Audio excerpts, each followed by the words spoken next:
તો શું exam stress એ કોઈ ગંભીર સમસ્યા છે? ના, એક્ઝામ સ્ટ્રેસ થોડા ઘણા પ્રમાણમાં બધા લોકોમાં જોવા મળતો જ હોય છે, પણ જો આ એક્ઝામ સ્ટ્રેસને પ્રોપરલી ચેનલ કરવામાં આવે તો એ સ્ટ્રેસને સ્ટ્રેન્થમાં કન્વર્ટ કરી શકાય. આપણે બધા જ જાણીએ છીએ કે સ્ટ્રેસ બે પ્રકારના હોય છે, ફિઝિયોલોજિકલ અને પેથોલોજિકલ. ફિઝિયોલોજિકલ સ્ટ્રેસને હેલ્ધી સ્ટ્રેસ પણ કહી શકાય. એક્ઝામની વાત ચાલે છે તો એક્ઝામનું જ ઉદાહરણ લઈએ. આપણે બધાએ ફીલ કરેલું છે કે એક્ઝામના થોડા સમય પહેલાં પરસેવો થઈ જાય, ધબકારા વધી જાય, શ્વાસોશ્વાસની ક્રિયા ઝડપી બની જાય, તો એ હેલ્ધી સ્ટ્રેસ છે, જેને કારણે સિમ્પથેટિક નર્વસ સિસ્ટમ એક્ટિવેટ થાય છે અને એડ્રીનાલિનનું સિક્રેશન થાય કે જેને એડ્રીનાલિન રશ પણ કહી શકાય.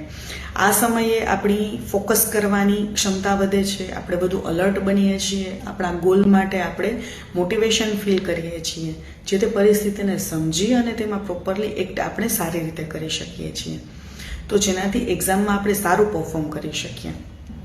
જો આ બધા જ લક્ષણો થોડા વધુ માત્રામાં અને થોડા વધુ સમય માટે જોવા મળે તો પછી એક્ઝામના પરફોર્મન્સ ઉપર એની નેગેટિવ ઇફેક્ટ આવે છે, તો પછી આવા સ્ટ્રેસને પેથોલોજિકલ સ્ટ્રેસ કહી શકાય. હા, આ પેથોલોજિકલ સ્ટ્રેસ એ એક ગંભીર સમસ્યા છે, જેને કઈ રીતે હેન્ડલ કરવો એ શીખવું ખૂબ જ જરૂરી છે.